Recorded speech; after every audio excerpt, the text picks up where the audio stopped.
स्वर हैं, गीत के भी स्वर हैं, लेकिन आज समय की सीमाएं हैं। आइए T20 नहीं T10 खेलते हैं। जोरदार तालियों के साथ अपने बीच में आवाज देते हैं कोलकाता से आए जय कुमार रुस्वा जी को। हमने तो देखा नहीं, हमने तो देखा नहीं इससे बड़ा मजाक, हमने तो देखा नहीं इससे बड़ा मजाक, हमने तो देखा नहीं इससे बड़ा मजाक, हर हरकत नापाक पर मुल्क का हाथा पाक। अच्छा, हर हरकत नापाक पर मुल्क का हाथा। और जरूरत क्या है साहब के सेना के बंधन सभी, अगर ये मेरी आवाज के साथ अगर ये आपकी आवाज मिल जाए तो शायद ये हो भी जाए। सेना के बंधन सभी, सेना के बंधन सभी जो दिल्ली दे खोल, सेना के बंधन सभी जो दिल्ली दे खोल, बदलेगी 2 रोज में भारत का भूगोल। लेकिन साहब क्या करें, मैं इस तेवर का आदमी नहीं हूं। राहुल भाई ने परिचय दे दिया है, आदर करता है, बहुत बड़ा चढ़ा के बोल दिया मेरे बारे में। इनको मालूम नहीं है कि बड़ा बढ़ चढ़ा के बोलने से भी कभी कभी संकट खड़ा होता है। प्रमाण देता हूं आपको इसका। एक लड़के को देखने लड़की वाले आ रहे थे, तो लड़के के बाप ने अपने 8वीं में फेल हुए बेटे को समझाया कि देख तेरे को देखने लड़की वाले आ रहे हैं, कुछ पूछे तो बड़ा चढ़ा के बताना, उससे असर पड़ेगा। लड़का समझ गया, वो आए, दुआ सलाम हुई, फिर पूछा क्यों जी मैट्रिक कर ली? लड़का बोला नहीं BA, जबकि 8वीं में फेल था लेकिन बढ़ा के बताना था। क्यों जी मैट्रिक कर ली? लड़का बोला नहीं BA। प्राइवेट फर्म में काम करते हैं? नहीं सरकारी। क्लर्क हैं? नहीं मैनेजर।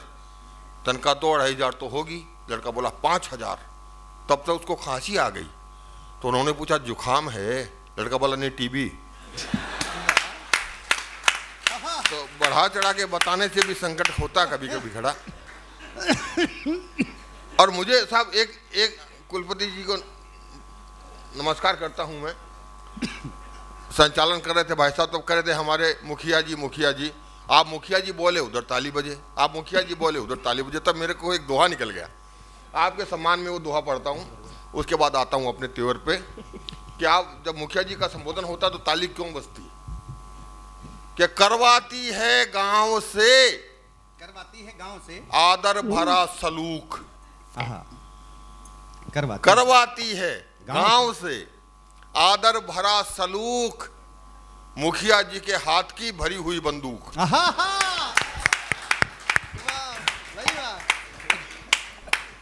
ये तालियां इसलिए आ रही थी, साहब हास्य व्यंग का कवि हूं, बहुत दूर से चल के आ रहा हूं, हास्य की कुछ बातें करूंगा, फिर एक मेरा मन है गीत पढ़ूंगा अंत में। नहीं नौजवानों के मिजाज का। आज T10 खेलना है। हाँ, वो मैं थोड़ा सा कर देता हूँ हास्य व्यंग का खेला। बच्चों की बात कर, सब बच्चे वाकई बहुत तेज हैं आज के ज़माने के। वास्तव में मेरा बच्चा भी है।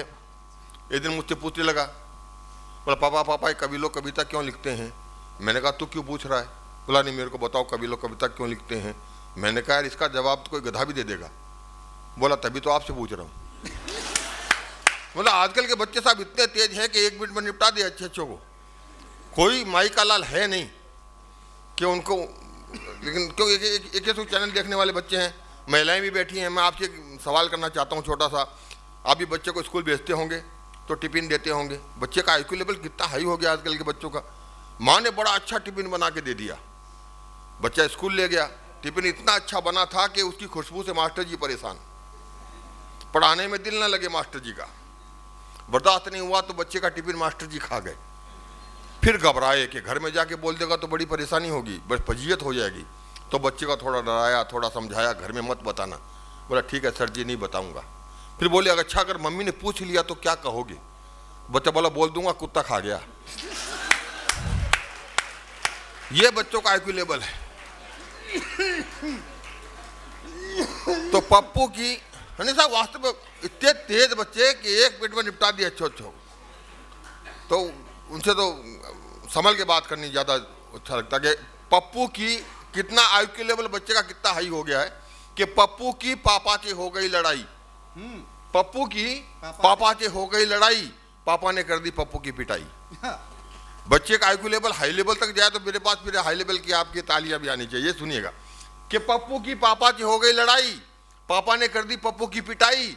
मार खाने के बाद पप्पू ने पापा की तस्वीर उठाई, वो तस्वीर ले जाकर कब्रिस्तान के गेट पे लटकाई। अब आईक्यू लेवल देखिएगा कि पप्पू की पापा की हो गई लड़ाई, पापा ने कर दी पप्पू की पिटाई। मार खाने के बाद पप्पू ने पापा की तस्वीर उठाई, वो तस्वीर ले जाकर कब्रिस्तान के गेट पे लटकाई। गुस्से में खोल रहा था पप्पू का खून, इसलिए उसने तस्वीर के नीचे लिख दिया ये मजमून, दिस पर्सन कमिंग सून। ये है बच्चे का आईक्यू लेवल साहब, ये बच्चे का आईक्यू लेवल है साहब। एक मिनट, इतना तेज बच्चे आज का। वो एक बच्चा आया परीक्षा का रिजल्ट लेकर के, बाप ने पूछा अरे रिजल्ट क्या हुआ तेरा? बोला पापा मेरा एक दोस्त है, उसके पिताजी डॉक्टर है, वो फेल हो गया। बाप ने कहा तेरा रिजल्ट क्या आया? बोला एक और दोस्त है, उसके पिताजी डॉक्टर है, वो फेल हो गया। बाप का गुस्सा पड़ा, अबे तेरा रिजल्ट क्या हुआ? बोला एक और दोस्त है, उसके पिताजी चार्टर्ड अकाउंटेंट है, वो फेल हो गया। बाप का गुस्सा पड़ा, अबे तेरा रिजल्ट क्या हुआ? बोला एक और दोस्त है, उसके पिताजी इंजीनियर है, वो फेल हो गया। अबे तेरा रिजल्ट क्या हुआ? बोला एक और दोस्त है, उसके पिताजी हेडमास्टर है, वो फेल हो गया। तब तेरा रिजल्ट क्या हुआ? बोला मैं फिर क्या भगवान का बच्चा हूं? वाह, ये तेज बच्चे साहब नहीं करते साहब, हास्य बन के कभी हैं, सीरियसली लेते नहीं, हमें घर में भी नहीं लिया था साहब। सही बताऊं मैं, बड़ी दिक्कतों से निकल के आते हैं। कष्ट है आपको? कष्ट तो है, काफी। जैसे अभी बता रहे भाई ने, तो उसी कष्टों से निकल के कविता निकाल के लाता हूँ। मेरा दोस्त है राहुल अवस्थी, और 3rd क्लास का दोस्त है। नहीं वैसे आप गलत समझ रहे हैं, तीसरी क्लास में हम लोग साथ साथ पढ़ते थे। ये एक ही क्लास में रह गया कई सालों तक, तो बड़ा ही नहीं हुआ, मैं बड़ा हो गया। दोस्त है, ऐसे ऐसे दोस्त कैसी ऐसी परेशानियां देते हैं साहब, कविता बन जाती है सब। मैं पिछली बार जब बरेली आ रहा था तो मैंने फ़ोन किया राहुल भाई को, मैंने कहा भाई तुम्हारे शहर में आ रहा हूँ कवि सम्मेलन में। बोला बहुत बढ़िया है, मेरे शहर में आ रहे हो, मेरे घर पे जरूर आना। अरे मैंने कहा भाई अब आपके घर में शहर में आऊँगा तो घर पे नहीं आऊँगा क्या? तो फिर भाई फ़ोन में बोला जब मेरे घर में आओ ना तो कोनी से घंटी बजा देना। अरे मैंने कहा कोनी से क्यों बजाऊँ, मेरे हाथ नहीं है क्या? ये बोले खाली हाथ आओगे क्या? दोस्त है साहब। घर पहुंचे, चाय पानी का दौर चल रहा था, तो इनके सामने वाला फ्लेट वाला बार बार मेरे को देखे मुझ पे ताव दे लाठी दिखाए, मेरे को देखे मुझ पे ताव दे लाठी दिखाए। मैंने कहा राहुल बाबू ये क्या मामला है? बोला ध्यान मत दो, चाय पियो। अरे मैंने कहा गले के नीचे नहीं उतर रही है, लाठी दिखा रहा है, मामला क्या है? तो बोला कोई खास बात नहीं है रुस्वा जी, हुआ क्या कि पिछले हफ्ते उसके घर में एक मेहमान आया था, उसको मैंने पीट दिया, आज आप आए हो।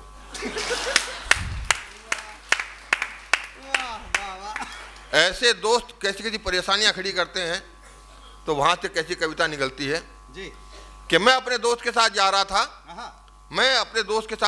था, उसकी सुन रहा था, अपनी सुना रहा था।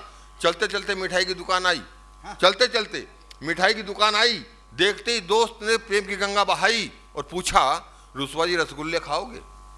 पूछा रुस्वा जी रसगुल्ले खाओगे? मैंने कहा तुम खिलाओगे? वो बोला खिलाऊंगा। मैंने कहा खाऊंगा। अच्छी सी कुर्सी देखकर दोनों ने आसन जमाए, 15 रसगुल्ले खाए। उसके बाद दोस्त बोला मैं जरा पानी पी के आता हूं। अच्छी सी कुर्सी देखकर दोनों ने आसन जमाए, 15 रसगुल्ले खाए। उसके बाद दोस्त बोला मैं जरा पानी पी के आता हूं, तुम्हारे लिए लाता हूं। गया, लौट के नहीं आया। गया, लौट के नहीं आया। 180 रुपए का बिल मैंने चुकाया। कुछ दिनों के बाद हम दोनों फिर जा रहे थे, सुन रहे थे, सुना रहे थे।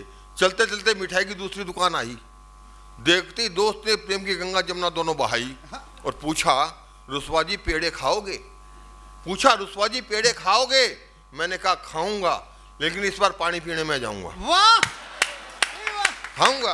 दोस्त के साथ ऐसी स्थितियां पैदा करे कि हाथ पैदा हो जाए, और उन्हीं से परेशानियों से कविता निकाल के लाता हूं साहब। मैं एक निवेदन ये भी करना चाहता हूं कि मैं कविता में जो कहूं आप वही समझें।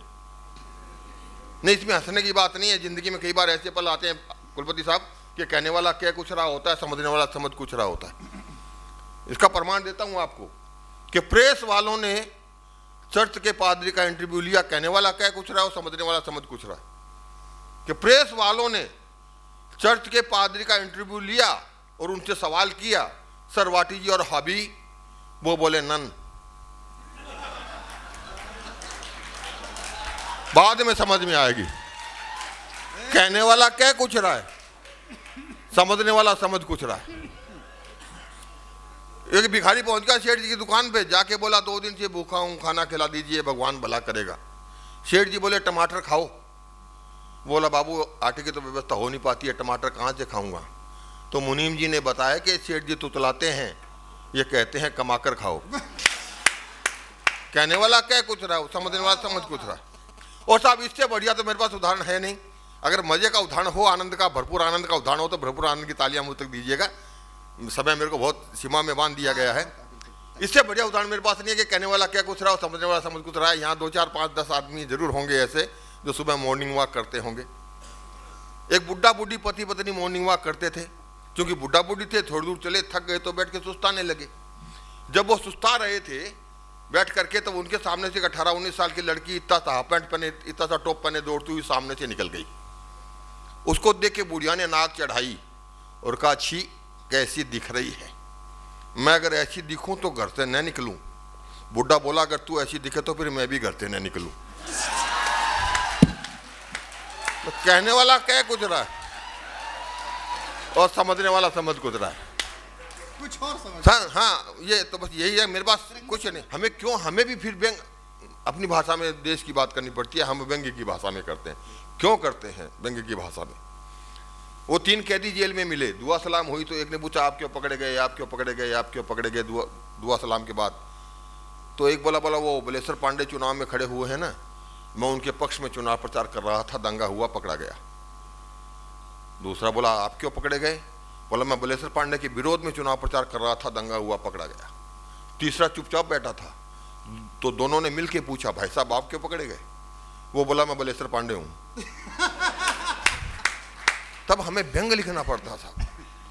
एक नेताजी से ऐसे मैंने नॉर्मली पूछ लिया, मैंने कहा नेताजी एक बात बताइए, अगर कोई नेता आपकी पार्टी से निकल करके दूसरी पार्टी में चला जाए तो आप क्या कहोगे?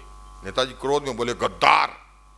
मैंने कहा बहुत बढ़िया, लेकिन अगर कोई नेता दूसरी पार्टी से निकल के आपकी पार्टी में आ जाए तब क्या कहोगे? बोला, तब हृदय परिवर्तन। वाह। जहां ऐसी दोहरी बातें होती हों तब हमें व्यंग लिखना पड़ता है।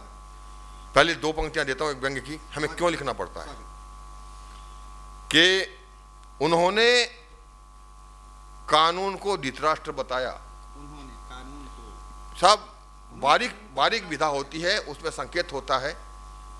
उस संकेत को पकड़ेंगे तो आपको व्यंग्य की भाषा समझ में आ जाएगी। ट्यूबलाइट की तरह चमक करके फिर रोशनी देता है। उन्होंने कानून को धृतराष्ट्र बताया तो स्थितियां और भी भारी हो गई। उन्होंने कानून को धृतराष्ट्र बताया तो स्थितियां और भी भारी हो गई। शासन व्यवस्था स्वयं ही पट्टी बांधकर गांधारी हो गई। तब हमें व्यंग लिखना पड़ता है। शहीदों ने देश बचाने और हथियार बनाने के लिए, व्यंग की ये भाषा होती है कि शहीदों ने देश बचाने और हथियार बनाने के लिए अपनी अस्थियां दी और आज के नेताओं ने उन अस्थियों की दुकान खोल ली। तब हमें व्यंग लिखना पड़ता है। और राजनीतिक पतन हुआ है, कहां तक हुआ है? 4 पंक्तियां देता हूं। अगर मेरी बात सच हो और वो बात हो जो आप सोच रहे थे और कह नहीं पाए और मैंने कह दी हो, तो हाँ, तो आपका समर्थन चाहूंगा मैं। प्यारा चाहूंगा कि कहां तक राजनीतिक पतन हुआ है कि एक वेश्या ने नेताजी से कहा, कहां तक, किस सीमा तक? एक वेश्या ने नेताजी से कहा, दिन के उजाले में हमें समाज का कोड कहते हो, रात के अंधेरे में हम ही को बेजोड़ कहते हो। कहां तक राजनीतिक पतन? अगर अगली पंक्ति में सही आ जाए तो मेरे को बताइएगा कि एक वेश्या ने नेताजी से कहा, दिन के उजाले में हमें समाज का कोड कहते हो, रात के अंधेरे में हम ही को बेजोड़ कहते हो। इस तरह दोगली विचारधारा में जीना आपकी रीति है, या इसी का नाम भारत में राजनीति है।